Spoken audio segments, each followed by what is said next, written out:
ओम शांति पाल भाई। ओम शांति ईश्वर भाई। पाल भाई, हम आज की मुरली रिवीजन कर रहे हैं जी। और बाबा हमको साहबजादे देख रहे हैं। आज देखो, फिर शहजादे बनेंगे। तो साहबजादे जो बाबा है हमारा साहब है, उसके हम साहबजादे हैं। फिर बाबा जाके तुम शहजादे बनेंगे। तो इसके लिए बाबा ने विधि बताई है कि अपने को आत्मा समझकर बाप को याद करके अपने विकर्मों को विनाश करना है। खास इस पे बाबा ने आज मुरली चलाई है कि आत्मा आत्मा आत्मा, बहुत बार बाबा ने इसके ऊपर आज पूरा चलाया है कि किस तरह हम अपने को विकर्मों को विनाश करें। तो उसकी विधि यही है पाल भाई कि जब बाप की नज़रों से हमारी नज़र मिलती है, जब हम आत्मा समझ के बाप को, माना सूक्ष्म की बात है ये। एक तो स्थूल था बाबा से नजरे नजरे मिलाना, अभी तो बाबा अव्यक्त हो गए, अभी अव्यक्त पार्ट भी बंद हो गया बाबा का।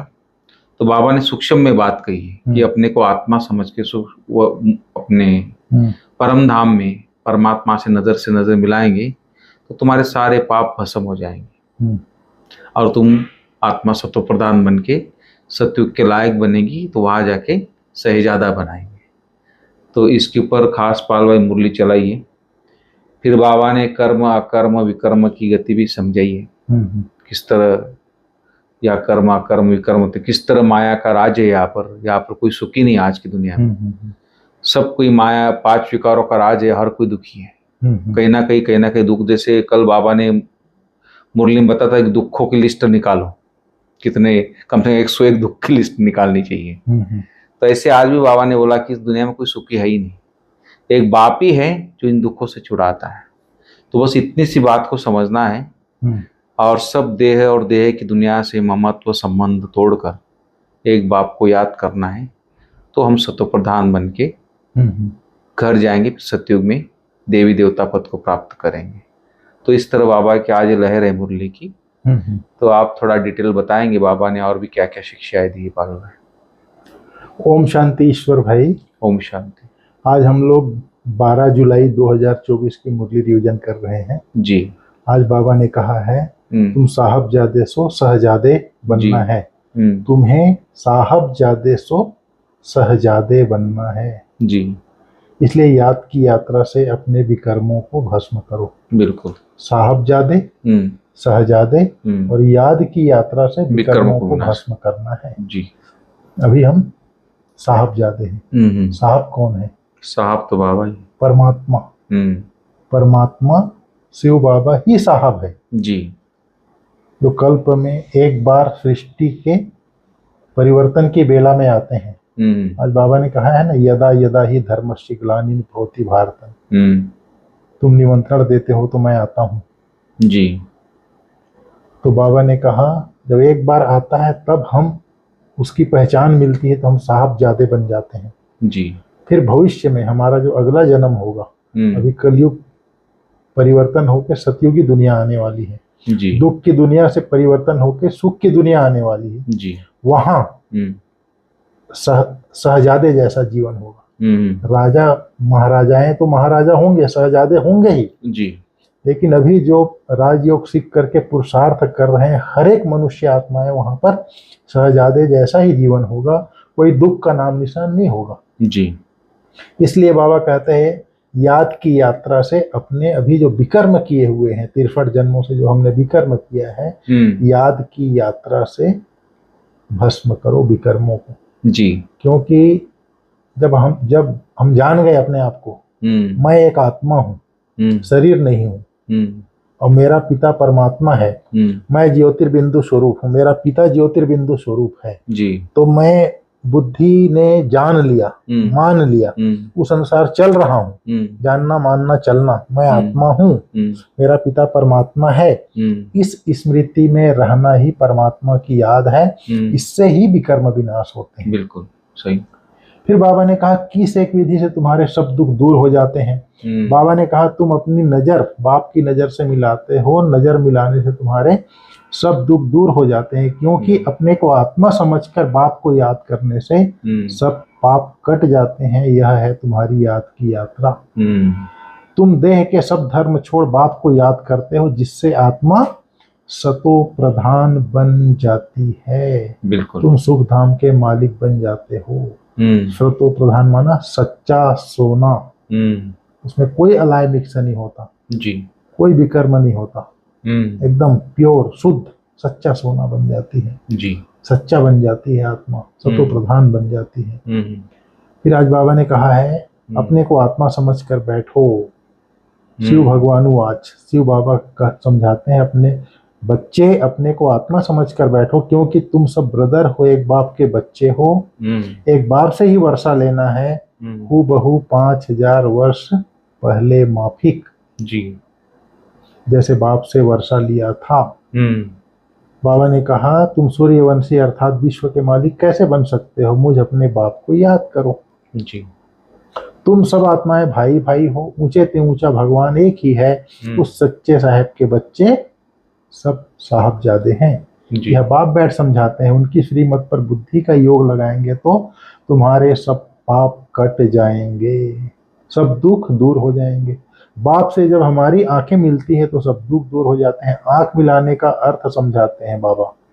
अपने को आत्मा समझ बाप को याद करो, यह है याद की यात्रा। इसको योग अग्नि भी कहा जाता है जी। इस योग अग्नि से तुम्हारे जो जन्म जन्मांतर के पाप है वह भस्म हो जाएंगे। बाबा ने कहा तुम बच्चों को बस आज बाबा की मुरली याद पे पूरी है। तुम बच्चों को अब मामेकम याद करना है, देह के सब धर्म छोड़ो, बाप को याद करो, तुम्हारे सब पाप कट जाएंगे, सतो प्रधान बन स्वर्ग में जाएंगे जी। स्वर्ग में कोई दुख नहीं होता, नर्क में अथाह दुख है, नर्क में सुख का कोई नाम निशान नहीं है। फिर बाबा ने कहा शिवरात्रि और कृष्ण रात्रि कहते हैं ना, अब शिवरात्रि और कृष्ण की रात्रि को भी समझना जरूरी है। शिव तो आते ही है बेहद के रात में, श्री कृष्ण का जन्म अमृत वेले होता है, न कि रात्रि को।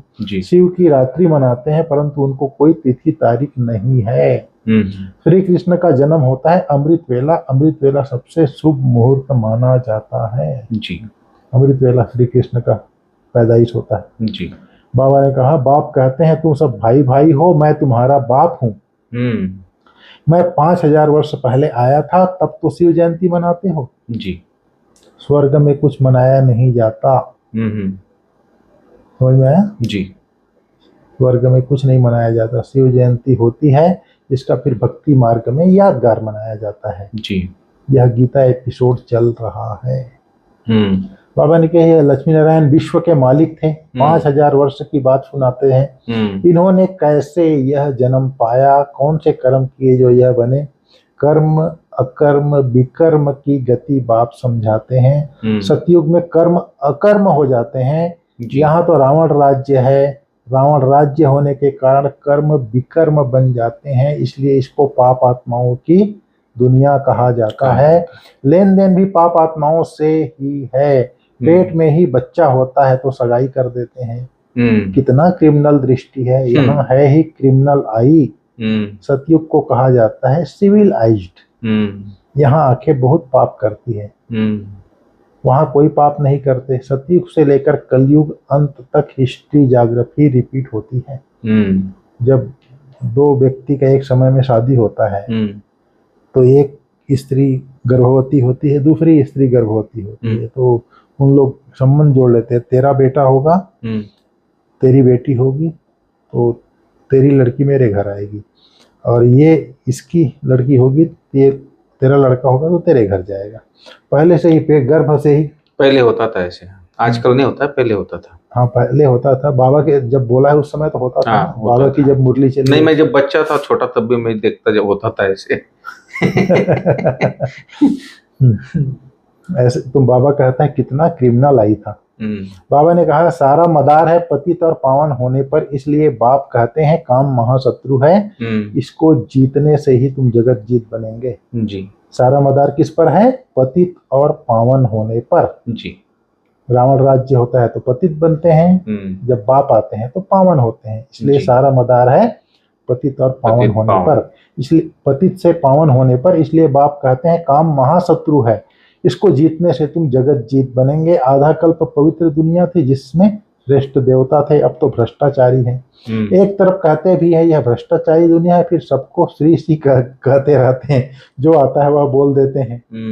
बाबा ने कहा है मामेकम याद करो तो पाप कट जाएंगे, तुम सतो प्रधान बन जाएंगे, सुख के सुख धाम के मालिक बनेंगे। अभी तो है ही दुख। कितना भी वे लोग कॉन्फ्रेंस करें, संगठन करें, परंतु इनसे कुछ होना नहीं है जी। सीढ़ी नीचे उतरते आते हैं। बाप अपना कार्य अपने बच्चों द्वारा कर रहे हैं। तुमने पुकारा है, हे पतित पावन आओ जी। तो मैं अपने समय पर आया हूँ। यदा यदा ही धर्मस्य, इसका भी अर्थ नहीं जानते। बुलाते हैं तो जरूर खुद पतित हैं। बाप कहते हैं रावण ने तुमको पतित बनाया है, अब मैं पावन बनाने आया हूँ। वह पावन दुनिया थी, अब पतित दुनिया है। 5 विकार सब में है, अपरम अपार दुख है, सब तरफ अशांति ही अशांति है। जब तुम बिल्कुल तमो प्रधान पाप आत्मा बन जाते हो तब मैं आता हूँ। जो मुझे सर्वव्यापी कह मेरा अपकार करते हैं, ऐसे ऐसे का भी मैं उपकार करने आता हूँ। बाबा ने कहा सबसे पहले भक्ति आप ही लोग करते हो, आप ही लोग मेरा ग्लानि करते हो। निंदा हमारी जो करे मित्र समारा सोए। तुम ही लोग मेरा अपकार करते हो, तुम ही लोग मेरा मित्र बनते हो। ये 3 दिन पहले की मुरली में था। बाबा ने कहा है अब तुम तमो प्रधान से सतो प्रधान कैसे बनेंगे? पतित पावन तो मैं ही हूँ, मेरे साथ योग लगाओ।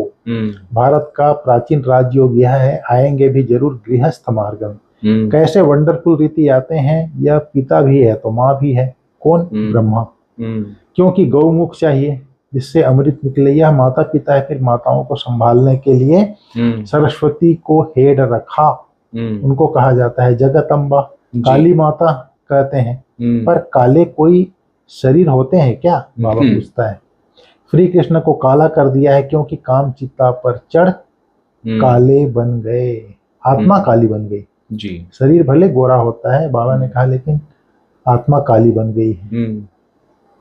बाबा ने कहा श्री कृष्ण ही फिर सांवरा फिर गोरा बनता है। अब इन बातों को समझने के लिए भी टाइम चाहिए, समय लगता है इन सब बातों को समझने में। कोटों में कोई में भी कोई की बुद्धि में बैठता होगा, क्योंकि सभी में 5 विकार प्रवेश हैं जी। 5 विकार मनुष्यों के अंदर भरा हुआ है, तो बुद्धि में बैठती ही नहीं है जो बात सुनाता है बाबा। फिर बाबा ने कहा तुम तो किसका भी ऑक्यूपेशन नहीं जानते हो। बाप ने भारत को पैराडाइज कब और कैसे बनाया था यह तुम नहीं जानते हो। बाबा ने कहा हमारे पास आओ तो समझाएं जी। बाबा के पास आए तब तो समझें।